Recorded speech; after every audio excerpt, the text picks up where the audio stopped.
नमस्कार, मैं अशोक व्यास और आज का कार्यक्रम बहुत विशेष है क्योंकि आज हम एक ऐसे विषय पर बात करने वाले हैं जिससे हम सबका न केवल संबंध है बल्कि वो सबसे अधिक मूल्यवान है। और आप अगर अपने आप से ये पूछें कि संसार में सबसे अधिक कीमती आपको क्या लगता है, ऐसा क्या है जिसको आप बचा कर रखना चाहें, आप चाहें कि वो बना रहे बना रहे बना रहे। जी हाँ, उत्तर ढूंढने के लिए आप वो आशीर्वाद याद करें जब आपने किसी को, बुजुर्गों को प्रणाम किया हो तो वो कहते हैं जीते रहो। वो जीते रहो बेटा कहते हैं, ये नहीं कहते मिलियनेयर हो जाओ बेटा। क्यों? क्योंकि जीवन बहुमूल्य है और हम चाहते हैं कि हम बने रहें, स्वास्थ्य हमारा अच्छा रहे। But the question is how to live long. And in order to respond to this question, I have the pleasure of welcoming two great scholars in the studio. और उनमें से एक जो हैं, उनके साथ इस विषय पर बात करना बहुत प्रासंगिक इसलिए हो जाता है क्योंकि वो हम में से कम ऐसे लोग हैं हमारे आसपास जो 9 दशक इस धरती पर बिताने के बाद भी पूरी तरह चुस्त दुरुस्त मन से भी और तन से भी प्रफुल्लित भाव वाले मगन भाई पटेल जी का स्वागत है। मगन भाई स्वागत है आपका। थैंक यू, प्रणाम। आप मगन भाई 91 ईयर ओल्ड हैं और मुझे प्रणाम कर रहे हैं। ये उनकी विनम्रता का और उनके ज्ञान दोनों का परिचय देता है। और ज्ञान के साथ वैदिक परंपरा से जुड़े हुए शास्त्री जगदीश त्रिपाठी जी भी हमारे साथ हैं। आपका स्वागत है। तो कहते हैं कि बातचीत की शुरुआत हमें छोटों से करनी चाहिए। तो शास्त्री जगदीश त्रिपाठी जी, आप बताइए कि मनुष्य अधिक बना रहे, वो जीने की ऐसी क्या खास बात है कि इसकी ललक रहती है, चाहे किसी भी स्तर पर हम जी रहे हों, धनी हो या न धनी हो, किसी भी क्षेत्र में हम चाहते हैं कि हमारा जीवन बना रहे। ये बात सही है ना? हाँ, ऐसा है कि शारीरिक तल पर भौतिक देह बनी रहे और वह ठीक रहे, आरोग्य रहे, क्योंकि वह जो रहने वाला मैं हूँ, मैं देही हूँ और जिस देह में रहता हूँ वह देह ठीक रहे और लंबी ठीक रहे।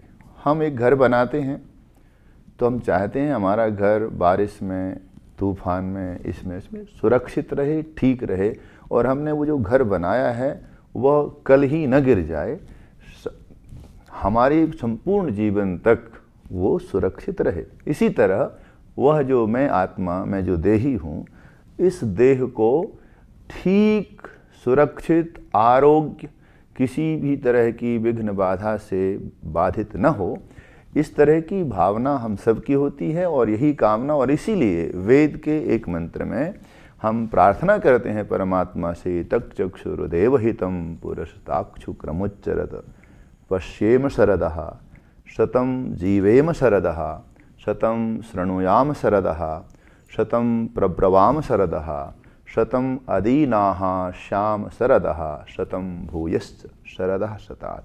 हम 100 शरद ऋतुओं तक अपने ही इन चर्म चक्षुओं के द्वारा देख सकें, 100 शरद ऋतुओं तक हम श्रवण कर सकें, 100 शरदों तक हम जीवन को आनंदित रह सकें, हम दीन न हों, हम अधीन रहें इस पृथ्वी पर। यह कामना वेद के मंत्रों द्वारा वैदिक ऋषियों ने की है और वही हम सब करते हैं। तो और एक बात, जहाँ से आपने आरंभ किया था जीवन के संदर्भ में, तो निश्चित ही हम जब आशीर्वाद प्राप्त करते हैं या देते हैं तो जीवते रहो। कोई कवि भारत के कहते हैं, जिंदगी में सबसे प्यारी चीज खुद है जिंदगी, जिंदगी से कुछ न चाहे तो सफल है जिंदगी। क्या बात है, जिंदगी से कुछ न चाहे तो सफल है जिंदगी। इन पंक्तियों के साथ जब मैं मगन भाई की तरफ जाने वाला हूँ तो 90 बरस के हम होंगे क्या, ऐसा हमें से कई लोग सोचते हैं और एक्चुअली कई लोग नहीं भी होते हैं। पर कौन कितने बरस का होता है ये ऐसा हम मानते हैं कि भाई लिखा हुआ है, प्रारब्ध है, वो बात अपने स्थान पर है, पर हम क्या कर सकते हैं कि उस लिखे हुए में हम अपना जोड़ें कि हमें अधिक आयु तक यहाँ रहना है। कैसे रहना है उसके बारे में बात बाद में करेंगे, पर जिस संदर्भ से त्रिपाठी जी ने बताया, मगन भाई आप क्या सोचते हैं जीवित रहने का इतना जो मूल्य है ये क्यों है? क्या ऐसी बात है जीवन में जो कि इसको इतना मूल्यवान बनाती है? आपका अनुभव क्या कहता है? जय श्री कृष्ण, राधे राधे पहले तो, फिर बाद में सब कुछ है। मगर मैंने जो हिसाब से जो भगवान ने हमको बताया है इतनी सालों में, इतना अनुभव हुआ, पहले शुरू से लेकर अभी अमेरिका में आए 60 साल से, जो कोई मेरे को जो कोई एक्सपीरियंस हुआ उसका मैं बोल रहा हूँ कि सबको मरना नहीं है, किसी को भी मरना नहीं, सबको अजरमय अक्षय भय रहना है। क्योंकि they love so much life and they enjoy it so much that they don't want to live this life. Even if you look at the little child, when he started growing up, he doesn't want to sleep because otherwise he miss everything. It's a real right example right there from early childhood. We have the desire. So what I'm saying, there are 4 things the man wants to achieve in this world. It's according to our Vedas. It says infinite love, infinite joy, infinite life, and infinite knowledge.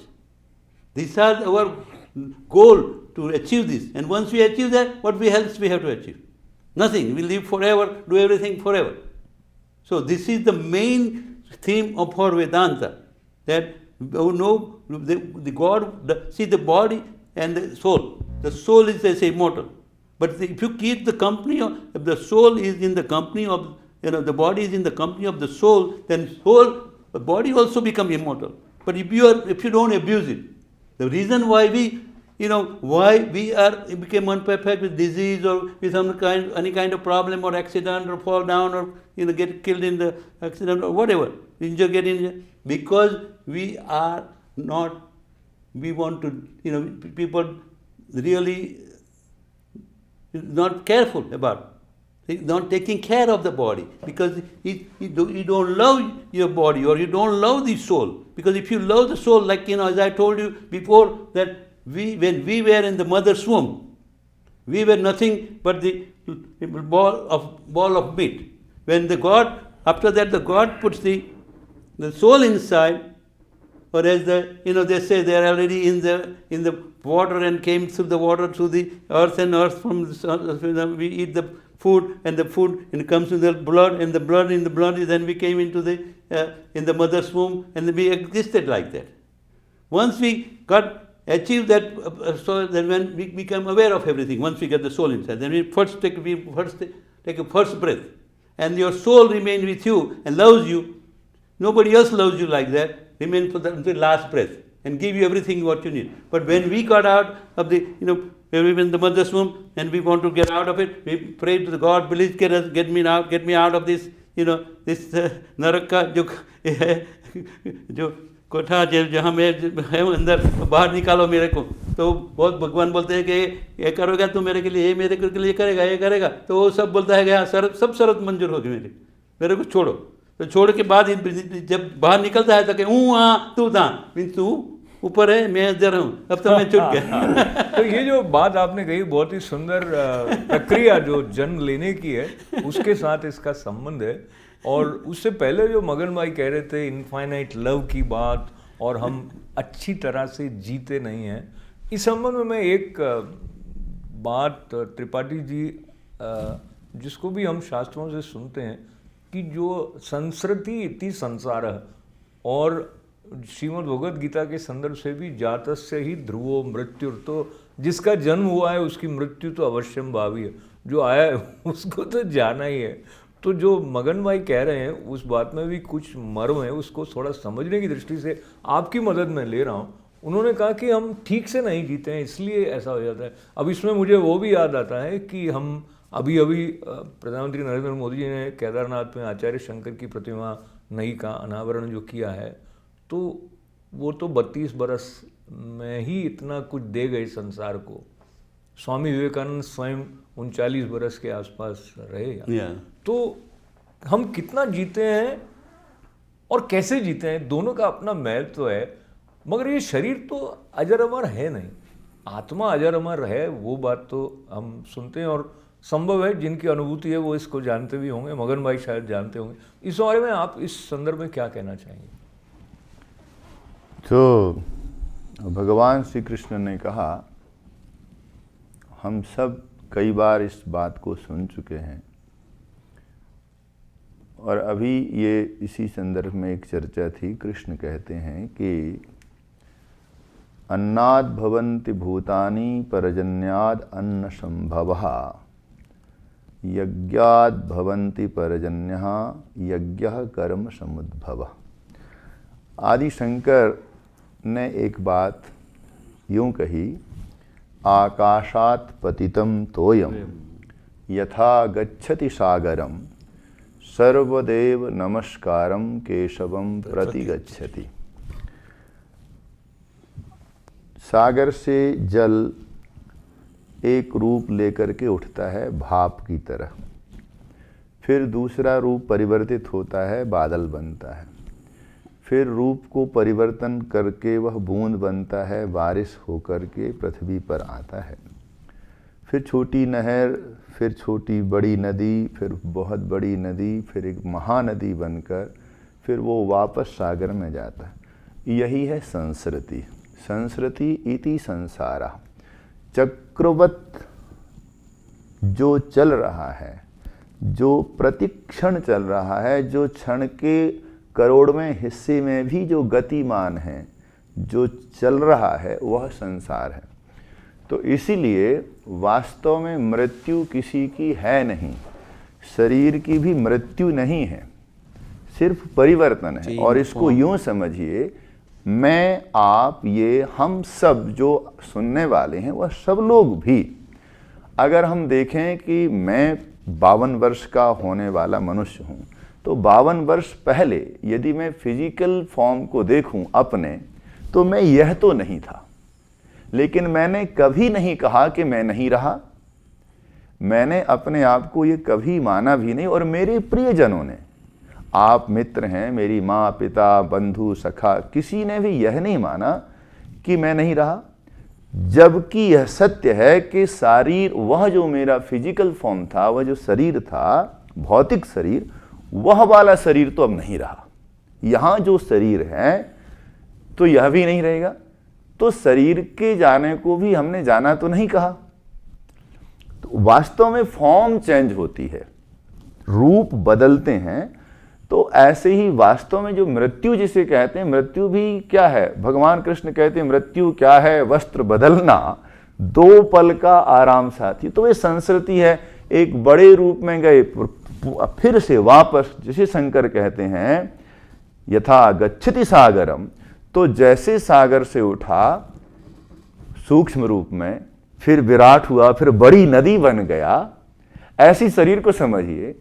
सागर से कृष्ण कहते हैं यज्ञाद भवन्ति परजन्यः, समस्त संसार का जो जीवन है वह जल से उठा, फिर अन्न के रूप में जीवन गया, फिर अन्न से प्राणी व्यक्ति के शरीर में रक्त के रूप में गया, फिर वो माँ के उदर में गया। तो फॉर्म बदलते बदलते बदलते तो क्या मरा?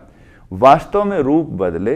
तो इसीलिए मृत्यु, इसको कोई नष्ट हो जाना नहीं कहते हैं कि कुछ खत्म हो गया, खत्म नहीं हुआ, सिर्फ बदला है। और ये इसको यूं मान सकते हैं कि एक घर में रहते थे छोटे में, भारत में, उसको छोड़ा तो गेह ही नहीं मरा, गेह बदला, गेह भी है, गेह मतलब घर भी है, कोई और रहता है। इसलिए वास्तव में अभी मैं आपकी बात को इंटरप्ट करने के लिए क्षमा चाहता हूँ।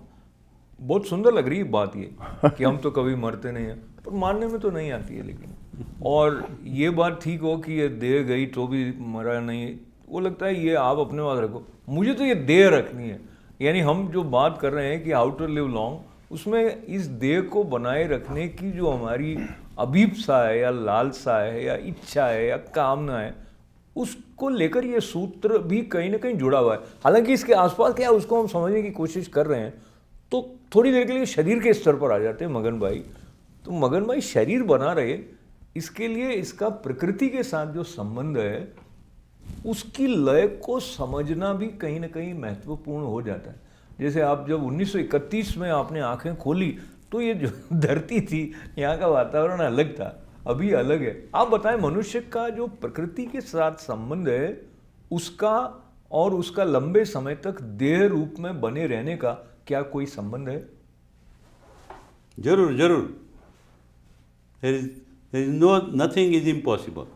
So what I'm saying, why we are suffering and why we getting disease and we getting all the problem, because we stop loving our soul. When we get out of the mother's womb, we forgot about the soul because we took it for granted. The soul is there; it's not going to go nowhere. We have so many breaths to take. The God has given, so we will take that much breath. Nobody is going to kill you or do anything harm to you until all the breaths are over. Okay, so I just interrupt you very quickly to ask you, when you use the word soul, and there might be some viewers who think, what is it that he's referring to when he say we forgot our soul? Can you try to define what is soul? Well, you have body, you have mind, you have Anandamaya course, you have all different courses are there. But what I'm saying, when this living thing, which is the most powerful or what you say, the king of the whole, your body or your living, if somehow it gets out, like this light, like if you turn up the switch, what happened? It get dark. Same thing, when you have a soul inside, then you can do anything. Because the soul is there. When the soul gets out, what happened? You lie dead, you cannot even move, you cannot move your own one hair even. So there is something there in order to, moving ourselves everything.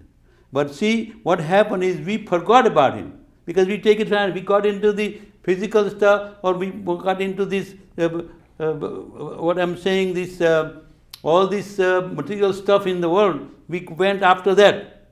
And we forgot the soul. Just like we are in the desert and we see the, we won't get thirsty and we want the water and we see the water somewhere there, right? We go over there. We have we are illusion of the water there. Oh, there is water. In order to, we are so happy that we're going to get the water.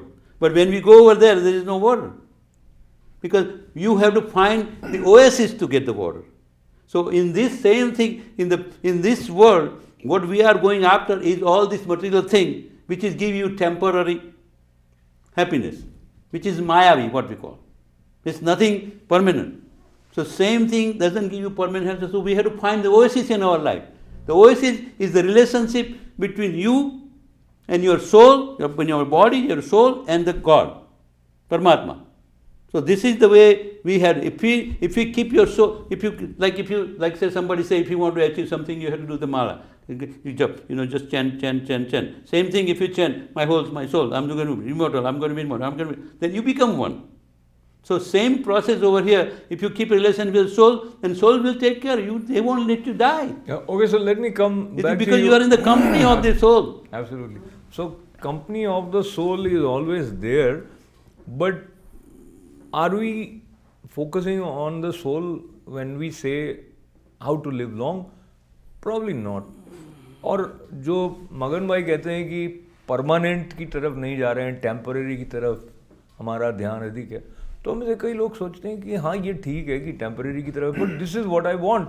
तो आप अपनी soul के बारे में मुझे पता नहीं है, तो या तो मुझे बताओ मेरी अनुभूति में वो कैसे आए। तो इसको हम समझने की कोशिश करते हैं त्रिपाठी जी से भी, और एक बैलेंस कैसे स्थापित किया जाए उसकी तरफ भी हम जाएंगे, जहाँ हम देह को अंडरमाइन नहीं कर रहे हैं और मटेरियल परसूट्स को भी हम कम नहीं समझ रहे, उसकी भी अपनी इम्पोर्टेंस है।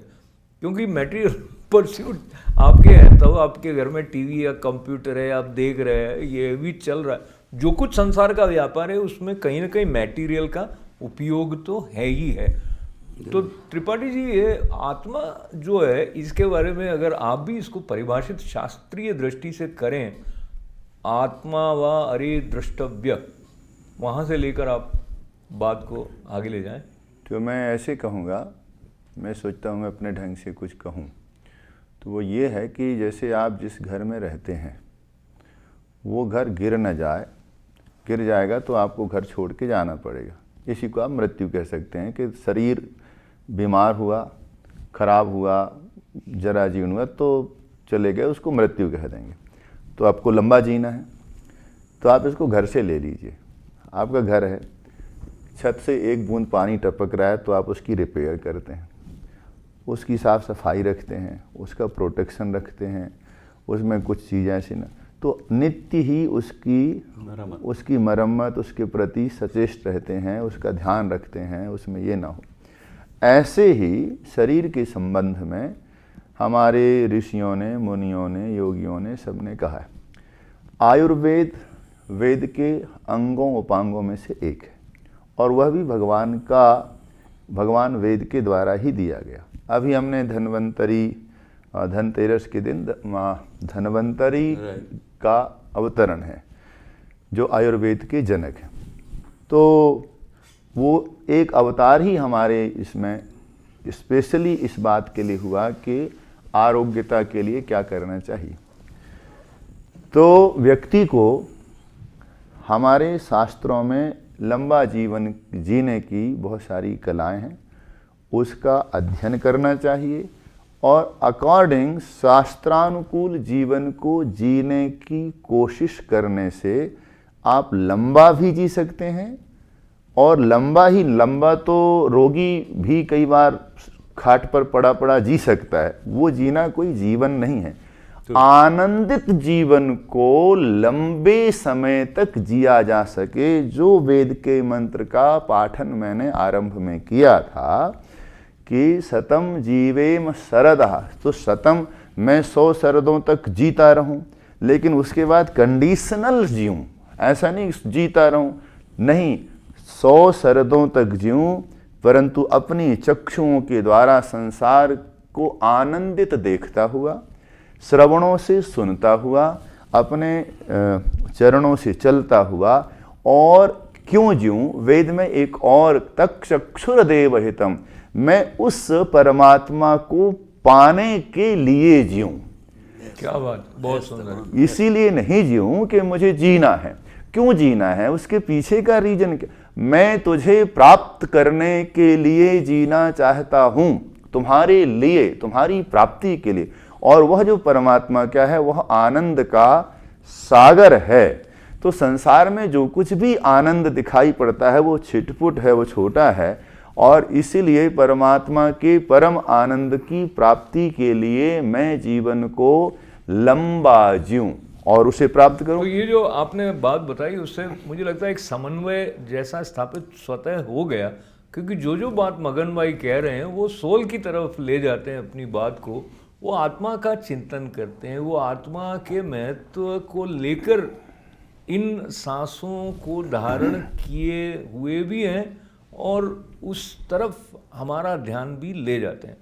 फिर भी मैं बहुत कम समय है, जैसे त्रिपाठी जी ने कहा Magan bhai, that we need to have strong senses also. Now in order to have a fit body, जिससे कि जो आनंद की प्राप्ति है या प्रभु की प्राप्ति के लिए जो प्रयत्न करना है वो किए जा सके, उस हिसाब से आपका अनुभव क्या कहता है? किस तरह का आचरण, जैसे वो शास्त्र के अनुकूल आचरण की बात कर रहे थे, आप अपने अनुभव से बताएं, आप ऐसा क्या करते हैं जिससे आपको लगता है कि और कोई इस तरह से अपने जीवन को व्यवस्थित करेगा तो उनके दीर्घायु होने की अधिक संभावना है? So yeah, the most important thing, just you see the history of our way of life in our India, our Bharat Mata. You see from our sages, they used to live thousands of years, millions of years and do the meditating, and without food or clothing or without anything at all, self-sufficient. You know, if you want to keep your body or physical body alive, you have to have something to do it. So what I'm saying, if you go meditating, right? You cannot meditate more than few minutes or few hours or something like that, because you want to eat, you want to go to bathroom, you want to thirsty, you want to sleep, all these things. But see what they did. First of all, they made their body so perfect that they don't have to eat. They don't have to, go to bathroom. They don't have to sleep. They don't have. They can remain forever like this without, because it becomes self-sufficient. Because they get the sun energy directly. They have achieved certain kind of knowledge, so they achieve directly from there, and through all of they get the energy all the time, and it's a pure energy. So there is no waste inside. And this is the way, and what the do you body do? is alkaline body. What do you do? What do you do that you can suggest others to follow? Well, we have 7 chakras, right? So you have to awaken the Kundalini power. See, that's the only way you're going to achieve a perfection. How are you going to achieve otherwise? Your Kundalini power has to achieve. And on the Kriya Yoga, what the Mahatar Baba has started, it's called the Kriya Yoga. They say, he has given one shloka. Om Him, Kayalahim, Hasakahalahim, Sakalhim. And you have to chant for minute to minute, and then you become perfect. Or you become, even if your body dies, you can resurrect and then become new again body. So this is the way this is the way I think it's work. Only another thing, if you don't want to get disease, or you don't want to get sick or any kind of problem with your body, then you have to keep your body alkaline. Which is, the alkaline body is like a pH value is over 7. So our pH level of our blood is 7.365, according to the Western way of flowing or scientific way of doing it. And if you keep that body at that point, then you don't your germs, any kind of disease germ doesn't survive in the alkaline body. It's all die, or it doesn't even form inside. So, if you have acidic body, which pH level is 7 is neutral, below 7 is acidic body. Yep. So, you don't survive if your body doesn't survive in acid. Beautiful. So, Magan Bhai has his way of sharing his insight, and sometimes it may not fit in the mold of our expectation, but that is how it works. We want certain things to be in certain way, which is not always the case. If we are seeking the real truth, or if we are seeking the truth as is perceived by someone like Magan Bhai, then we have to leave our expectation and try to understand where he is coming from. And in just 1 minute, Tripathi ji, आपने क्या समझा मगन भाई की बात से, आप हमारे दर्शकों को बताएं। मैं ये समझा हूँ कि मनुष्य को वो कह वही रहे थे कि शास्त्रानुकूल जीवन जिए, यम, नियम, आसन, प्राणायाम, प्रत्याहार, धारणा, ध्यान, समाधि, ये 8 चीजें हैं। इसको ही अष्टांग योग के 8 अंग कहे गए हैं। तो इन चीजों का ध्यान करें, शास्त्रों का अध्ययन करके। योगः कर्म सुकौशलम, योग कर्म के कौशल का नाम है। तो योग करें, प्राणायाम करें, आहार विहार का ध्यान रखें, शयन निद्रा का ध्यान रखें, कितना सोना, कितना जागना, कितना खाना, क्या बोलना, क्या नहीं बोलना। तो यह योग के 8 अंगों का अभ्यास करने से आपका जीवन दीर्घायु होंगे, आनंद के साथ दीर्घायु होंगे। तो ये योग को अपने जीवन का अंग बनाएं और योग के 8 अंगों का अभ्यास करते हुए जीवन जिए। यही मतलब। बहुत धन्यवाद है शास्त्री जगदीश त्रिपाठी जी, आपके साथ ये जो संतुलन की बात हम तक पहुंची है, और विशेष करके 91 ईयर ओल्ड मगन भाई पटेल जी का अनुभव हमारे साथ इस कार्यक्रम में जागृत हुआ है। फिर एक बार मैं मगन भाई आपको प्रणाम करना चाहता हूँ। शास्त्री जगदीश त्रिपाठी जी, आपको धन्यवाद करते हुए। आप तो बुदेव, दोनों बुदेव हैं हमारे बीच, मेरे बीच में। ये बिल्कुल स्पष्ट हो जाता है कि हमें अपने आप पर ध्यान देना है, जीवन में एक संयम लाना है, और योगी बनना कोई ऑप्शनल बात नहीं है, कोई चॉइस की बात नहीं, वो तो कंपलसरी है अगर हम लंबे समय तक बने रहना चाहें आनंद के साथ। तो ये निष्कर्ष शास्त्री जगदीश त्रिपाठी जी और मगन भाई के द्वारा सुनी हुई बातों से आप तक बांटते हुए इन दोनों का आभार, आपका बहुत बहुत मंगल कामनाओं के साथ आभार। अनुमति दें। नमस्कार। नमस्कार, सबको नमस्कार।